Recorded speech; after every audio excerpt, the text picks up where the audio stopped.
श्री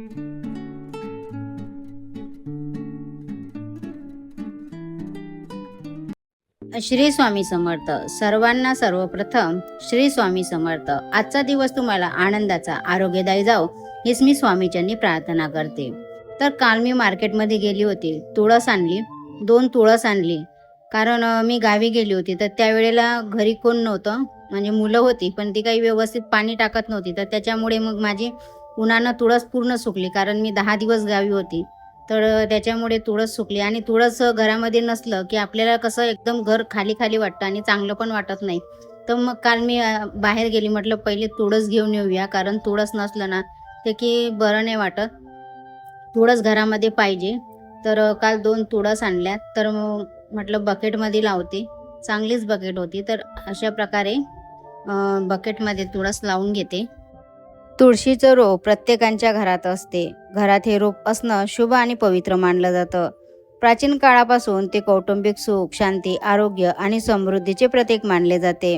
हिंदू धर्मात तुळशीचे विशेष महत्त्व आहे आणि भगवान विष्णूच्या शक्तीचे प्रतीक म्हणून त्यांची पूजा केली जाते. तसेच घरात तुळशीचे रोप असल्याने नकारात्मक ऊर्जा दूर होते आणि वातावरण शुद्ध होते. असं मानलं जातं की तुळशीच्या झाडाजवळ ठेवलेल्या काही वस्तू घरात सकारात्मकता वाढवतात. तुमची अडकलेली कामं पूर्ण होतात. शालिग्रामला भगवान विष्णूचे प्रतीक मानले जाते. तुळशीजवळ शालिग्राम ठेवल्याने घरात सकारात्मक ऊर्जेचा प्रवाह वाढतो. यामुळे अडकलेली कामं पूर्ण होण्याची शक्यता वाढते. व्यवसाय, नोकरी आणि घरात सौभाग्य वाढवण्यासाठी हा विशेष फायदेशीर उपाय आहे. प्राचीन काळापासून हळदीचा वापर शुभ मानला जातो. तुळशीच्या झाडाजवळ हळद ठेवल्याने नकारात्मक ऊर्जा कमी होते आणि घरात सकारात्मक वातावरण निर्माण होते. यामुळे व्यक्तीचे धन आणि संपत्ती वाढण्यास मदत होते.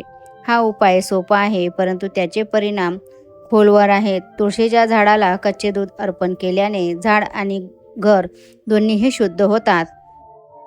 तुळशीजवळ रोज सकाळ संध्याकाळ तेलाचा किंवा तुपाचा दिवा लावल्याने आपल्या घरात सकारात्मक ऊर्जा राहते. माता लक्ष्मी प्रसन्न राहते आणि भगवान विष्णूचा, माता लक्ष्मीचा आशीर्वाद कायम आपल्या परिवारावरती राहतो. तर अशा प्रकारे आता माझं तुळशीचं रोप लावून झालेलं आहे. तर माती ओली होती, त्यामुळे मी थोडंसंच पाणी तुळशीला घातलं. आता हे आहे जेड प्लॅन्ट. हे घरात आणि ऑफिसमध्ये लावण्यासाठी अत्यंत शुभ मानलं जातं. काल मी मार्केटमध्ये गेले होते, तेव्हा 2 तुळशीचे रोपं आणले आणि हे पण जेड प्लॅन्ट घेऊन आले. आणि हे घरात ठेवणं अत्यंत शुभ मानलं जातं. आर्थिक समृद्धी आणि हवा शुद्धीकरण आणि सकारात्मक ऊर्जा यासाठी हे झाड ओळखलं जाते. आता वास्तुशास्त्रानुसार या वनस्पतीची पानं नाण्यासारखी गोल आहेत, हिरवीगार असतात. यामुळे याला मनी प्लॅन्ट किंवा कुबेराची वनस्पती म्हणूनही ओळखलं जातं आणि हे धनसंपत्ती आकर्षित करते. हे रोप जर आपण घरात ठेवलं तर सकारात्मक ऊर्जेचा संचार राहतो. याच्या आधी मी आणलेलं छोटंसं होतं, पण ते खराब झालं, कारण मी ते उन्हामध्ये ठेवलं होतं, त्याच्यामुळे ते पूर्ण खराब झालं. त्याला जास्त ऊन नको, जास्त पाणी नको. आणि अशा प्रकारे बघा, हे छोटं आणलं मी. मोठं पण होतं ते 100 रुपयाला, तर हे मी 50 रुपयाला आणलं. हे रोप जर आपण योग्य दिशेला ठेवल्याने घरातील तणाव दूर होऊन शांततापूर्ण वातावरण निर्माण होते आणि संबंध सुधारतात. तर हे जेट प्लॅन आपण योग्य दिशेला, म्हणजे दक्षिण पूर्व किंवा मुख्य प्रवेशद्वाराच्या उजव्या बाजूला ठेवणे अत्यंत शुभ मानलं जातं. काही झाडं अशी असतात जे आपल्या घरामध्ये सकारात्मक ऊर्जा घेऊन येतात, घरातील वातावरण शुद्ध करतात आणि प्रसन्न वातावरण राहते. पैशाची समस्या दूर होते, अडचणी दूर होतात.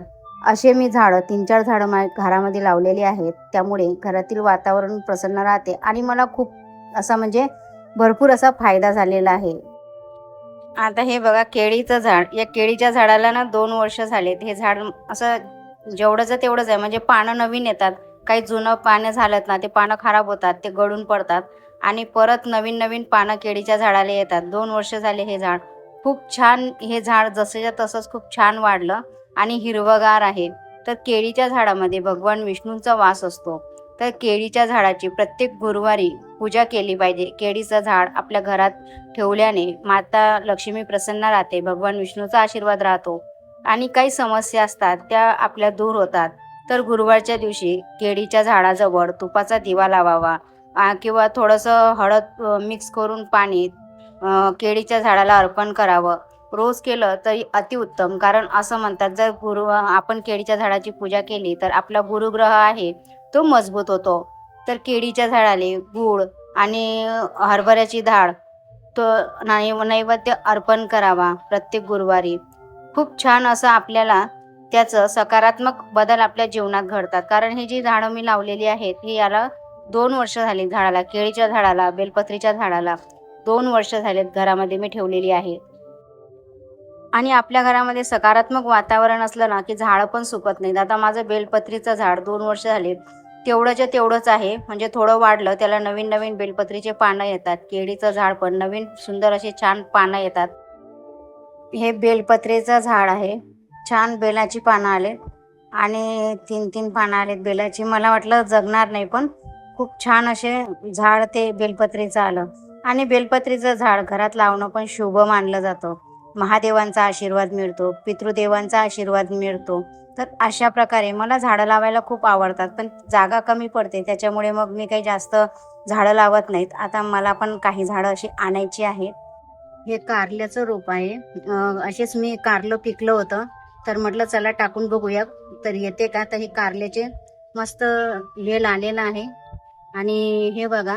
तर तुम्हाला आजचा व्हिडिओ कसा वाटला नक्कीच मला कमेंट करून सांगा. आणि तुम्हाला कसल्या म्हणजे कसे ब्लॉग बघायला आवडतात ते नक्की मला कमेंट करून सांगा. तशा प्रकारे मी मग ब्लॉग बनवण्याचा प्रयत्न करेन. आणि चला मग चॅनलला सबस्क्राईब, लाईक आणि शेअर करा.